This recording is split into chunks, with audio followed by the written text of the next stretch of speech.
Well, hello there, and welcome to day 104 of A Film a Day with me, Jordan Woodley. And today, as I continue my loose theme on horror, because it's going to get real loose, I am looking at the 2020 Netflix film, I'm Thinking of Ending Things.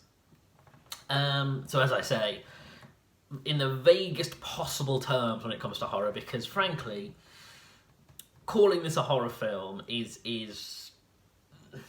it's not really in the sense that you would like something like Let Me In, where the conceit, the premise is horror, which is a boy is taking his girlfriend to meet his parents for the first time. However, she is considering breaking up with him, and then ghostly, slightly weird, unsettling events ensue.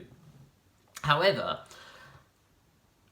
this is a Charlie Kauffman film, written and directed, and you know when you get Charlie Kauffman, this is someone who is known for playing with genre and known for, you know, not really giving you what you would expect.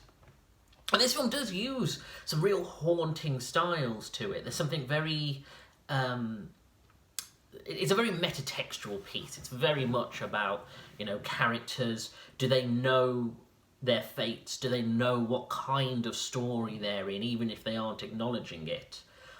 And you do get that sense of, you know, almost characters turning to the camera to speak to us. I mean, you do have it was Jess Buckley narrating, who is the girlfriend of the two, and she talks to us in a way that is almost like she knows that there's something else going on, and you'll get that sense. And again, this is, you know, Charlie Kauffman, I think, is a rather interesting filmmaker. I think I'd rather Charlie Kauffman do some interesting things and experiment with storytelling than as I said with Nolan.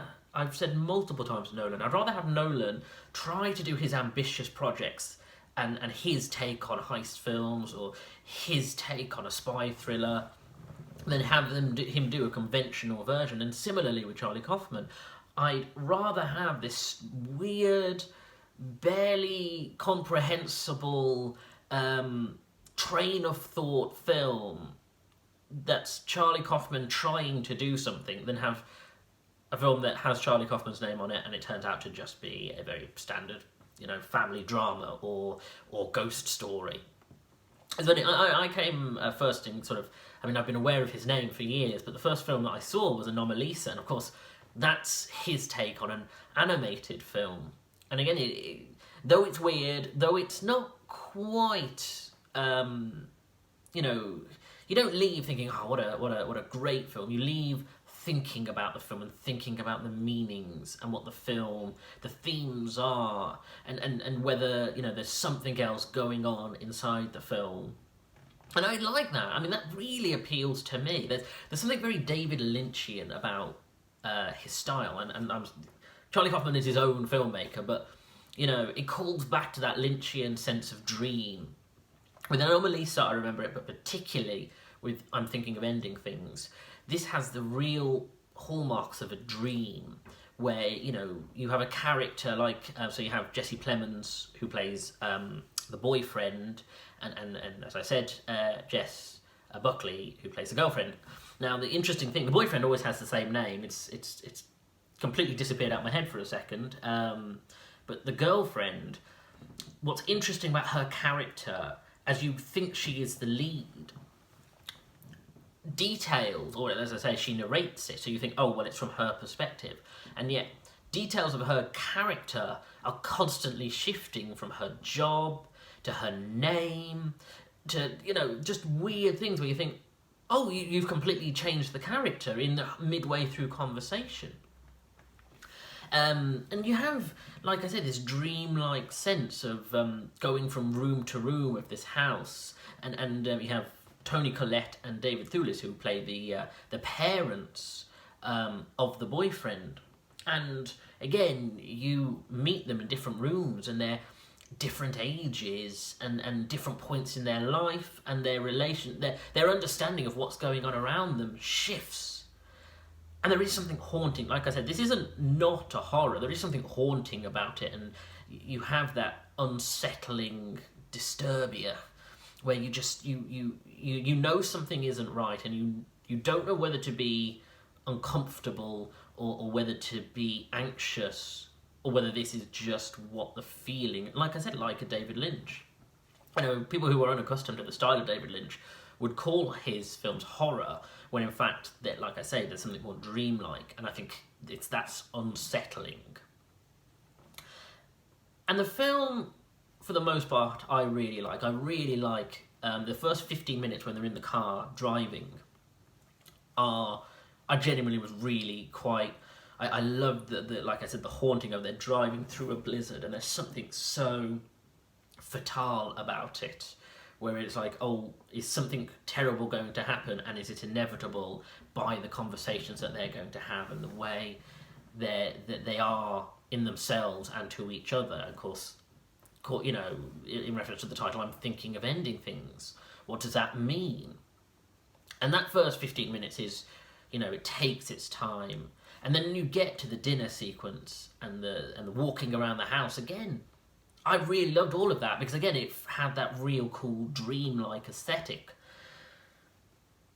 Now, this is the problem with Kauffman, is he really does do some really great ideas, an interesting style, and the way he constructs dialogue and cinematography. However, when he pushes his ideas, and I remember this with Anomalisa, he pushes them possibly just that little bit too far, and this is potentially the worst case of it.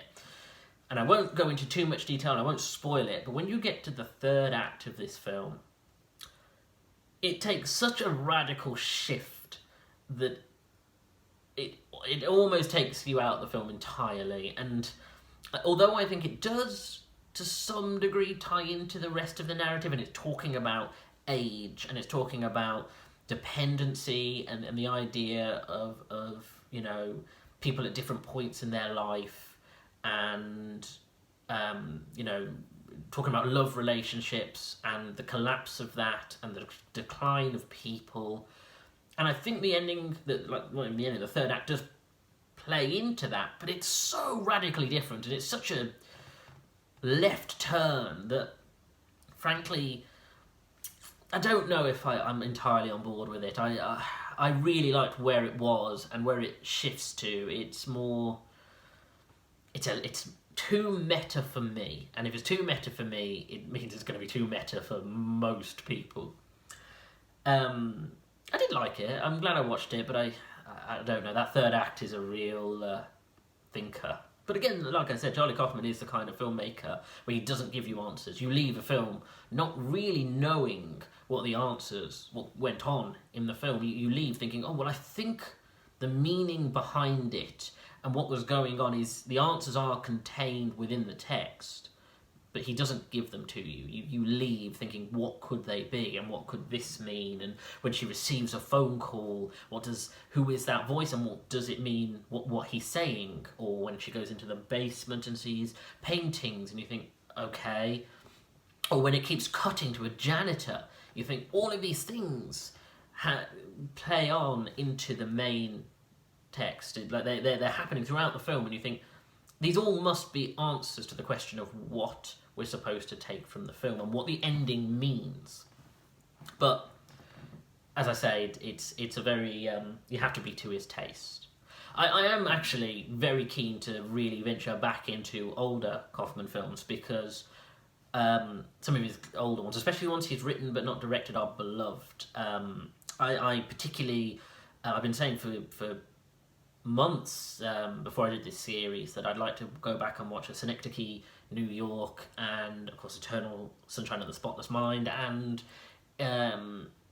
being John Malkovich, which are three films that I have been talking about for years about seeing. So this project might be a good excuse to return to those.